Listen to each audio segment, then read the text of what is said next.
2 मार्च को औद्योगिक प्रक्षेत्र थाना अंतर्गत प्रतिनियुक्त सब इंस्पेक्टर कन्हैया कुमार के घर में चोरी हुई थी, जहां अपने घर के जेवरात, लैपटॉप और सरकारी पिस्टल की चोरी कर ली गई थी।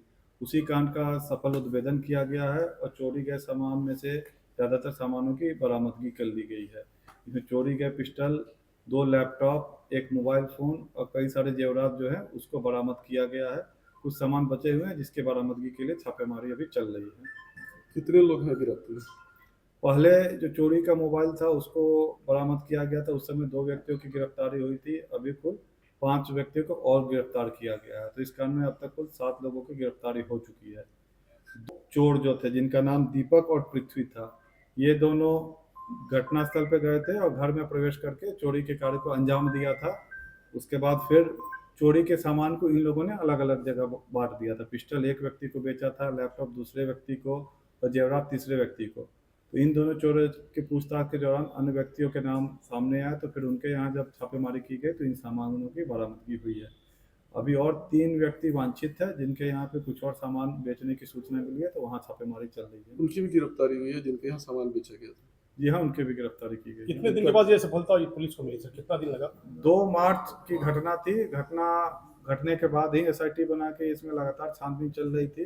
कई लोगों को पूछताछ के लिए पुलिस के द्वारा बुलाया गया था और हमारी टीम निरंतर कार्यरत थी। जो मोबाइल फ़ोन था वो लगभग 1 सप्ताह पहले रिकवर किया गया था।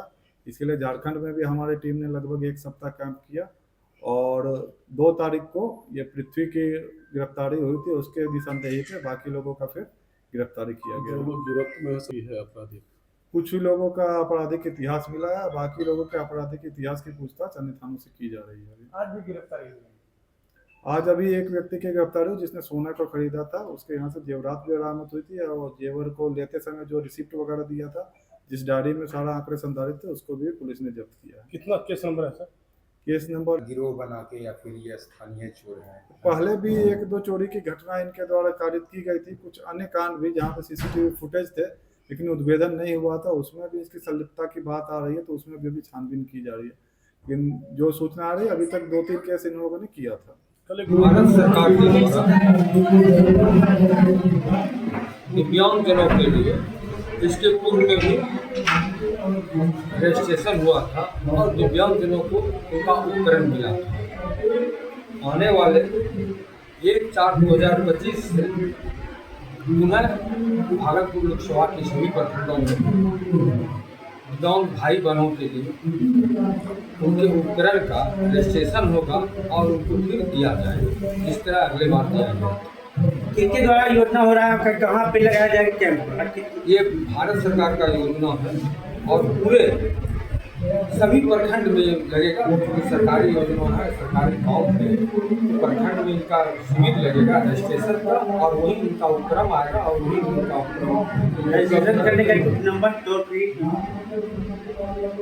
आप अपने सभी दिव्यांग भाई बहनों का आग्रह है कि सबको वहाँ माइकिंग कराया जाएगा जिला प्रशासन की और मेरे दिव्यांग भाई बहनों प्रत्येक प्रखंड में रजिस्ट्रेशन के पहले 2 दिन और सबको अपने अपने प्रखंड में आप रजिस्ट्रेशन कराना है और 2 महीने के बाद भारत सरकार जो भी उपक्रम भाई बहनों। पुलिस अधीक्षक भागलपुर के निर्देशानुसार भागलपुर पुलिस लगातार अवैध शराब, आर्म्स, मादक पदार्थ इत्यादि के लिए लगातार रेड छापामारी कर रही है। इसी क्रम में कल दिनांक 2/4/2025 को विधि व्यवस्थान मंडल के एक टॉप 10 अपराधी जिनका नाम बुच्ची यादव है, उसे उन्नत मोहनपुर से विधिवत गिरफ्तार किया गया। बताना चाहें कि जो बुच्ची यादव हैं, इनके ऊपर आर्म्स एक्ट के 5 केसेस हैं, हत्या के प्रयास में 1 केस है, चोरी और मारपीट के संबंध में भी 2 केस गोराडीह जगदीशपुर थाने में दर्ज है। जो व्यक्ति गिरफ्तार हुए हैं इनका विवरण इस प्रकार है। बुच्ची यादव उर्फ राजेश यादव, पिता जनार्दन यादव, साकिन पुन्ना, थाना गोराडीह, जिला भागलपुर। छापेमारी दल के नेतृत्व संजय कुमार सिंह, थानाध्यक्ष गोराडीह के द्वारा किया जा रहा था। इनके अतिरिक्त सब इंस्पेक्टर विकास कुमार गोराडीह थाना, सब इंस्पेक्टर रविशंकर दुबे गोराडीह थाना, भानु प्रताप सिंह सशस्त्र बल और इनके साथ अन्य थाना के अन्य स्टाफ भी शामिल थे। जो कांड इनके ऊपर दर्ज है इनका विवरण इस प्रकार है। 188(4) गोराडीह, 242(4), 15(6), कांड संख्या 19(6), कांड संख्या 20(6), 47(6), 187, 18, कांड संख्या 228(20), ये सभी कांड गोराडीह थाना में दर्ज है। धन्यवाद। कदवा थाना अंतर्गत प्रताप नगर बजरंग बली मंदिर के पास 31 तारीख को रात में करीब 9 बजे एक Sindhuja micro finance bank Alamnagar Madhepura के कर्मचारी को, जिनका घर घोगा है, रात्रि 9-10 बजे अज्ञात अपराधियों ने लूट लिया और उनकी मोटरसाइकिल HF डिलक्स थी। इस संबंध में जो कर्मचारी हैं आशीष कुमार, उनके बयान के आधार पर कदवा थाना कांड संख्या 40-25 लूट के धारा के अंतर्गत दर्ज की गई और SP मैडम को जब सूचना प्राप्त हुई, उन्होंने तुरंत ही त्वरित कार्रवाई करने का निर्देश दिया गया, जिस निर्देश के आलोक में और टेक्निकल और मैनुअल तरीके से कदवा थाना के थानाध्यक्ष और अन्य ऑफिसरों के द्वारा मोटरसाइकिल की भी लूटी गई मोटरसाइकिल को भी बरामद किया गया और घटना में शामिल सन्नी कुमार को भी गिरफ्तार किया गया और गिरफ्तारी पश्चात इन्होंने घटना में अपनी संलिप्तता स्वीकार की और उनके द्वारा बताया गया इस घटना में एक अन्य जो साथी थे उनके साथ मिलकर इन्होंने मोटरसाइकिल लूटा और उसके बाद मोटरसाइकिल लेके और एक तीसरे आदमी की सहायता लेकर भाग गए। सन्नी कुमार को गिरफ्तार किया गया है। उनमें जो अभियुक्त हैं उनकी भी गिरफ्तारी के लिए छापेमारी की जा रही है और जल्द ही उनको भी गिरफ्तार कर लिया जाएगा। पैसा और सर नहीं, सिर्फ मोटरसाइकिल था, बाइक बाइक था HF डिलक्स। कहाँ से गिरफ्तार हुआ सर? ये सन्नी कुमार घर से गिरफ्तार हुआ था। इसका भी पहले क्रिमिनल हिस्ट्री है जो चोरी केस में जेल गया। दूसरा मामला क्या है सर?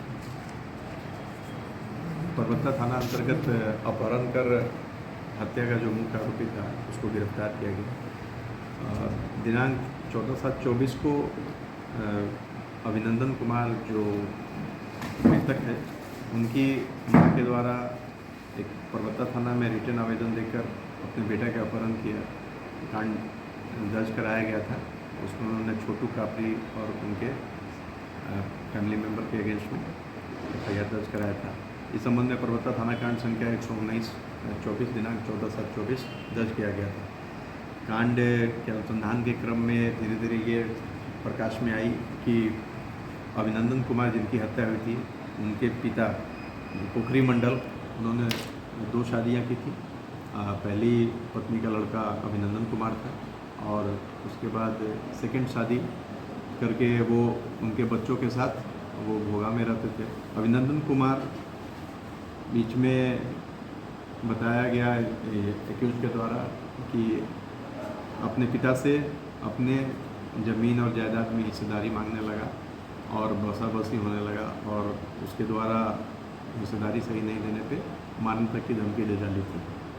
तो इसके पिता पोखरी मंडल ने अपने सेकंड वाइफ के भाई छोटू के साथ मिलकर प्लान किया और इसमें प्लान में और अन्य लोग भी शामिल थे और प्लान के तहत छोटू के द्वारा इसको भोगा ले जाया गया, जहां प्रोसीडी थाना भोगा में गंगा किनारे इसको गला दबा के छोटू पोखरी मंडल और अन्य सहयोगी के साथ हत्या कर उसकी लाश को पानी में फेंक दिया गया। और हम लोगों ने छोटू कुमार को भी पूर्व में गिरफ्तार किया था, जिन्होंने कन्फेस पूरी घटना को किया था और उसी कन्फेशन के आधार पे इनके पिता को भी गिरफ्तार किया गया और पिता गिरफ्तारी के पश्चात उन्होंने घटना में अपनी संलिप्तता स्वीकार की और उन्होंने यही बताया कि वो हिस्सा मांग रहा था और नहीं देने पे मारने की धमकी देता था, इसलिए उन्होंने अपने साला और अन्य के साथ मिलकर प्लानिंग किया और उसे मार दिया। अपने पुत्र को मार दिया। जी, अपने पुत्र को मार दिया। इसमें जो और अज्ञात अभियुक्त है और कुछ नोन भी हैं जिनकी संलिप्तता आई है, उनकी भी गिरफ्तारी करने के लिए SP नौगछिया के द्वारा आदेश दिया गया है और इस पूरे केस की मॉनिटरिंग SP नौगछिया के द्वारा की जा रही थी और उनके डायरेक्शन से टीम गठित होकर और सारी कार्रवाई की गई है। SP नौगछिया के द्वारा इस कांड के उद्भेदन और सफल गिरफ्तारी में जो पुलिसकर्मी शामिल थे उनका पुरस्कार की घोषणा की गई। उसके लाश का कुछ पता नहीं है? अभी तक जहाँ पे लास्ट उस समय फेंके जाने की बात थी वहाँ पे पानी में काफ़ी खुलवाया गया, अभी पता नहीं चला। ऐसा प्रतीत होता है कि उसके बाद काफ़ी भीषण बाढ़ आई थी और ऐसा लग रहा है कि वो आगे की ओर भाग गए और एसपी नवलसिया द्वारा इस केस के अनुसंधान क्रम में डायरेक्शन दिया गया है कि गंगा नदी की जहाँ तक जाती है बिहार और बंगाल में, जहाँ हर थानों में इसका पता करने के लिए कहीं लाश मिली है, कोई यूडी केस दर्ज हुआ है, और नहीं तो हम लोग इसका मैंने लास्ट जहाँ गंगा उत्तराखंड तक हम लोग इसकी खोज निकालें।